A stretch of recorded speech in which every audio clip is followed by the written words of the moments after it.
E aí, vamos estudar a lição? Como temos dito a cada dia dessa semana, e aí, vamos estudar a história? Ainda no capítulo 11 do livro de Daniel, o nosso desafio agora é debulhar do verso 40 ao verso 45.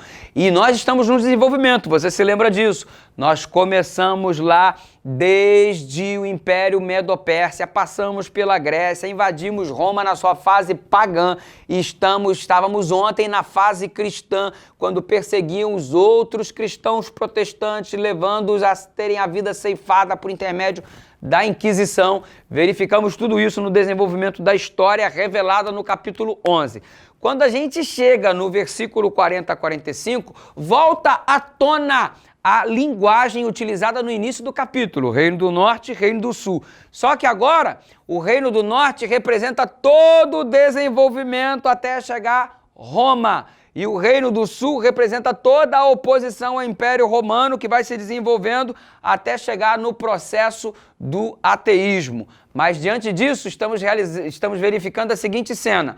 O Reino do Sul ataca o Reino do Norte. O Reino do Norte, ele vence o Reino do Sul, porque a Revolução Francesa tentou acabar com o sistema católico apostólico romano.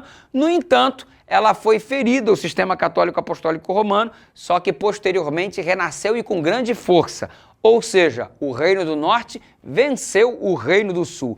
Do Reino do Sul, houve fugitivos. Historicamente, você consegue perceber esses fugitivos como sendo os Edomitas e os Amonitas, o reino de Amon, Edom e também Moabe. Moabitas e Amonitas e todos os seus descendentes fugiram ali do Reino do Sul, estabelecendo então o seu próprio povo, a sua nação peculiar. É a luta do Reino do Norte contra o Reino do Sul.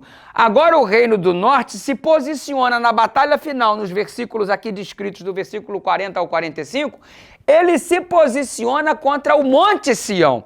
E o Monte Sião é conhecido como Monte de Deus. O Monte Sião, o Monte Santo de Deus, agora funciona como uma designação para o povo do Senhor que vai habitar no Monte Sião. E diante disso, a guerra se intensifica, porque agora o Reino do Norte, daí a figura de linguagem que o mal vem do norte, o Reino do Norte ataca o povo de Deus no momento do final, no momento do tempo do fim, no final da história. Então há um ataque contra o Monte Sião. E o que a gente percebe tudo isso? Que é o desenvolvimento dos eventos finais, aonde uma perseguição será desencadeada contra os filhos do Senhor nos últimos dias, nos dias destes reis, nos dias em que o norte está na sua fase máxima e por conta de sua força, poder e exuberância, vem com opressão máxima também contra os servos de Deus representados aqui pelo Monte Sião.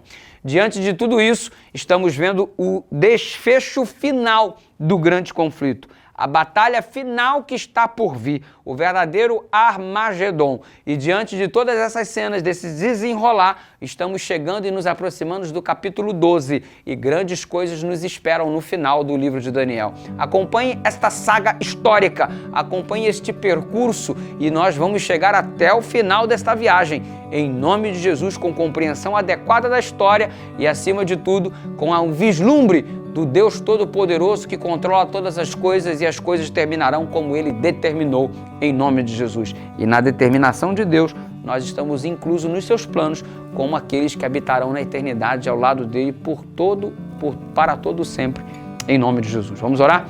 Pai querido, muito obrigado pelo desdobramento do capítulo 11, é um capítulo trabalhoso, com muito conteúdo histórico, mas nos alegra muito saber que tudo está no controle de Tuas mãos, em nome de Jesus.